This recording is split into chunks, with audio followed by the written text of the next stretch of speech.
and mortgages, loans, and your credit. So it doesn't sound exciting, but very pertinent to you if you want to get a home loan. And it's crazy too, so getting my license for this industry, they barely even talk about credit score. It's like half of what I do. It's like talking to people about credit fixes and what's right and what's wrong and what can we use and not use, so super important. So baseline, what is needed for a mortgage? We all know qualifying source of income, so your job, Social Security, pension, something that's your steady income that we can prove you're getting. Credit score is part of it, so we all know our credit score, you know generally what it is from like your Credit Karma apps or whatever. 620 is a kind of a common limit for a lot of lenders, 640 some. One of our selling points, we can go to 580. Other lenders can do that if they want to. They choose not to because it takes more work and we loop underwriters in and whatnot. We can even possibly go lower if you have like really good compensating factors like a lot of reserves and whatnot. And then credit history is what's needed for a mortgage. So this is things like we don't want to see that you got a house foreclosed on a year ago, or a car repossessed, or that you are late 90 days on your credit card as of the last 90 days, like immediate things that are looking really bad. Okay, we're still kind of in the baseline here. So your credit score is made up of the 3 reporting agencies. So TransUnion, Equifax, Experian. What you see on your Credit Karma or your banking app, it's going to be, sometimes it's an average of these. Sometimes there'll be a snapshot of one of them. That's not your deep credit score. Your deep credit score is taking all of these.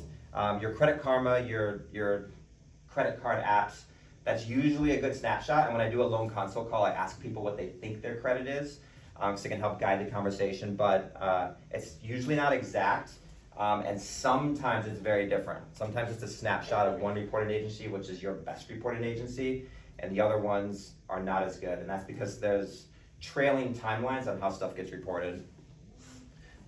Deep pull generally takes the middle score, so it's not an average of them, it takes the middle score.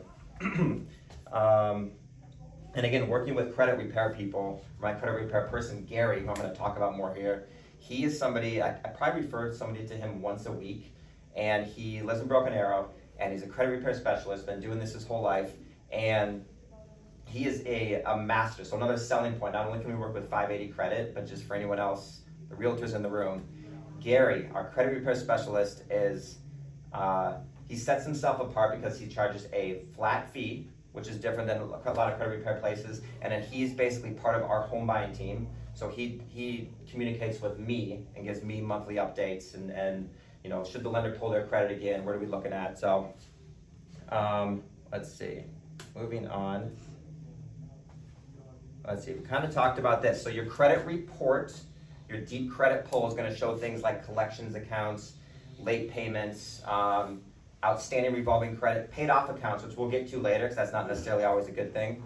Credit inquiries, so sometimes people think that they can, and I'm starting to learn to tell from people's energy when it's really frantic on the phone, or even not really frantic, subtly frantic. And then we take a look at their credit and I see they've been getting their credit pulled all around town, trying to get a home loan quickly because they know stuff's catching up to them.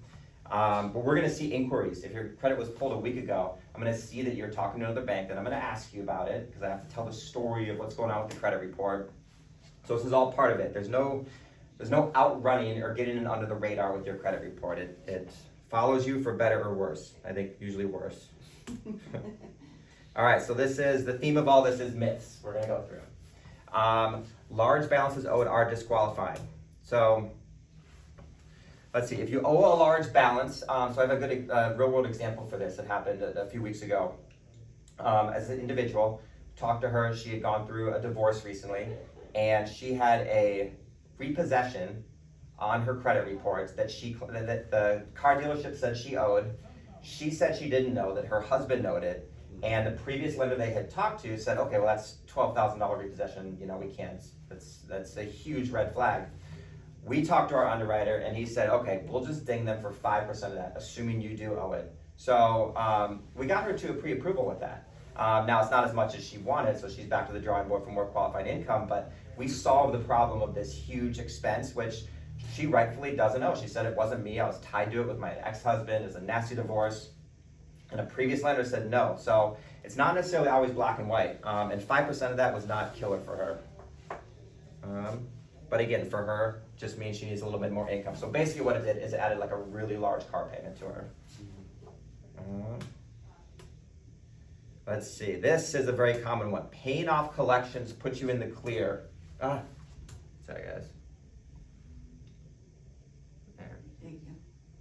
Paying off collections puts you in the clear. So some people try to take their credit repair into their own hands. I do not recommend that. I recommend the two-step process of talk to your lender first, get an application in, have them look at your credit, and then if needed, talk to the credit repair specialist, which I can refer you to, because sometimes paying off of collections, so that'll put you into the mix of waiting to hear responses from the credit reporting agencies, and then now we can't do anything if there's open-ended disputes, open-ended transactions, open-ended conversation. We cannot close on a loan if anything's open-ended. So you paying off the account might mean that now there's an open conversation when really you didn't have to pay it off. Maybe you're okay without paying that off. And the other part of this myth is, so just because there's a zero balance, you don't owe that money, but there's the other half of the coin is it's still on your credit report. And at least 50% of the time, the credit reporting agencies don't necessarily take this off and you're still getting dinged for it. It's still a bad look. And then we have to get, again, our credit repair specialists to reach out, to send stop for delete letters. I think I'm gonna talk more about that later. But they are not required by law to remove negative items on your credit just because you paid it off. And you might not know about this even if you don't get a hard credit pull from a lender or somebody, because you'll see a zero balance, but we're seeing this big red, they highlighted them in red too. We're gonna see this big red, still open-ended deal with a credit card. So just because you pay it off, it's not mean it's off your report. On to the next one. So this is based on a real world example. No one probably would have thought of this. Myth. A judge or jury decree for money not owed clears you from collections. So I'm working with somebody right now. She's been renting from an investor for about a year, trying to fix her credit. And she has this huge collections that's on her credit report that, again, messy divorce, said the husband owes. She has a decree from a judge that says, you're correct. The husband owes it. You don't owe it. So she's like, great, I don't owe it. I'm not going to pay it. It's still on her credit report. And the creditors do not want to take it off because what they think is they say, hey, when you took out this line of credit, you guys were both connected to it as a married couple. So I have a better chance of getting this money recouped if I keep you both on here. So they're incentivized to keep you on.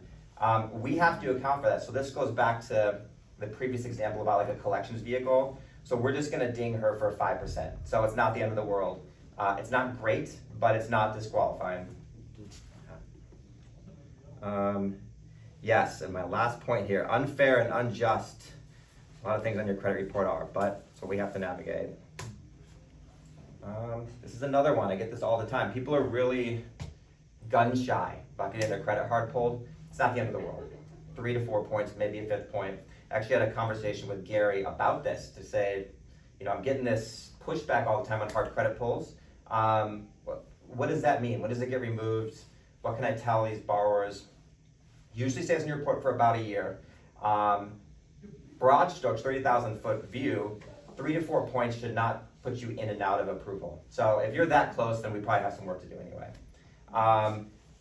A little bit closer, so Gary, again, this credit repair specialist, said that they don't even have hard and fast rules from the, I don't know, is it the IRS? I don't know who, they said that these rules are opaque even from where they stand, and they're changing. So it's kind of this behind the scenes, it's dumb. We should just know as consumers what this is, but it's opaque. He gives me a best estimate. I say, broad takeaway, if you're 4 points away from pre-approval, let's put a pin in this for 3 months. We got some work to do anyway. And in 90 days, so when we pull your credit as a lender, it's good for us for 90 days.